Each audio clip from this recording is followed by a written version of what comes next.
Now, China says it has contained the threat.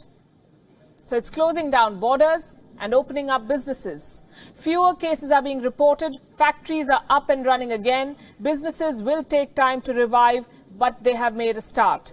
Companies are being encouraged to make coronavirus supplies. They're making equipment other countries might need to fight the outbreak. Gloves, masks, personal protection equipment, even ventilators. So first, China put the world in ICU, and now it is selling them ventilators. Is China profiting from this outbreak? Business and the government now stands to gain in China. And if this sounds too sinister a plot, look at this. This is a book written in 1999, and this could offer clues into the Chinese mindset. It's called Unrestricted Warfare, China's Master Plan to Destroy America. It's a book on military strategy. It was written by two Chinese generals, Qiao Liang and Wang Xiangzu. The book makes an argument. It says that China cannot defeat America in a direct military confrontation, but it can leverage its economic prowess to leave the Americans behind. Now, the book's assessment has some eerie similarities with the present situation. It is being quoted by conspiracy theorists. They claim that amid this coronavirus crisis, Beijing is executing its world domination plan. On this show, we do not go by conspiracy theories to make our assessments, so we set out to look for the facts. What we found was most interesting, and we have that for you tonight. Let's first talk about the situation in China. What is happening in China right now? Restaurants, zoos, even the Great Wall is open to tourists. Not foreign tourists, because they may bring back the virus, but the Chinese are out and about. As we say in television, they're moving towards normalcy.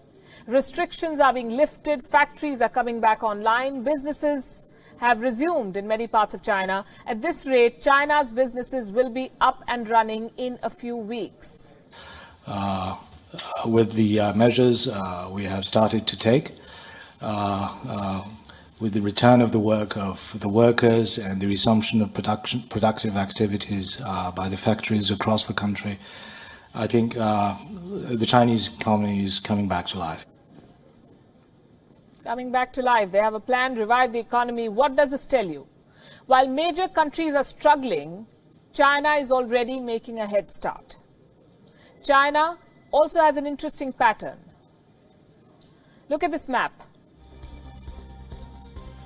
This is Wuhan and the rest of China. The coronavirus outbreak in China is what this map details.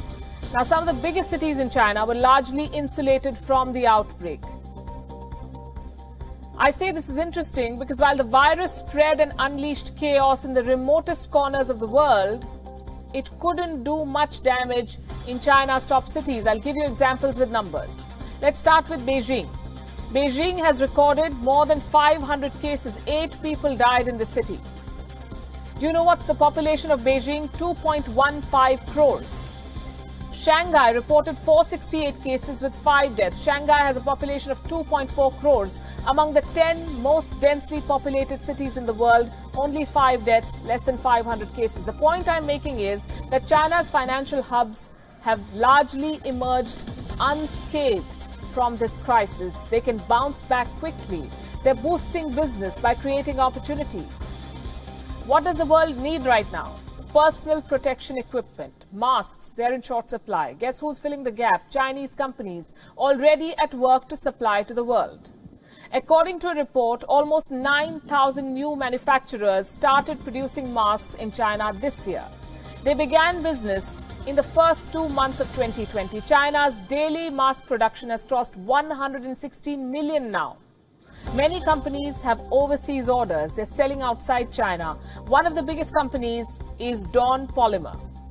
This is a Chinese company. It supplies the fabrics used to make masks. Dawn Polymer has a 40% market share in China.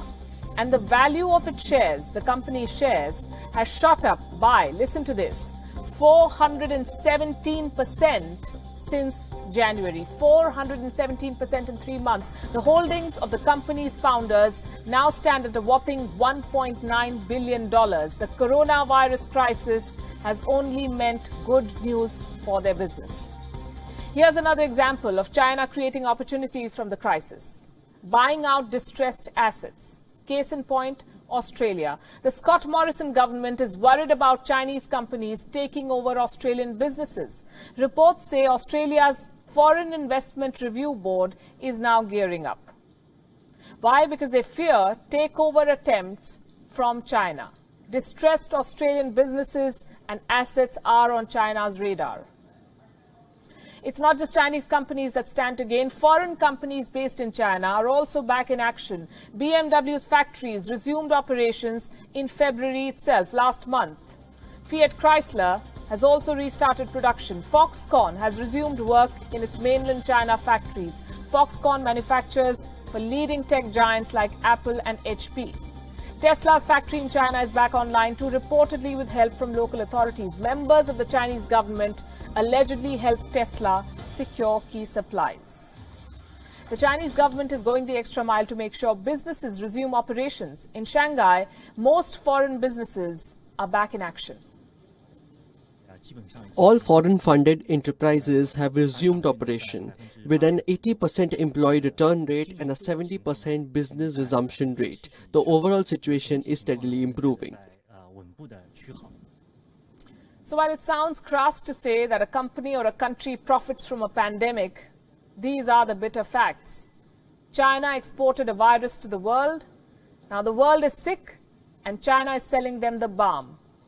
And while the world tries to heal, China is already up and running.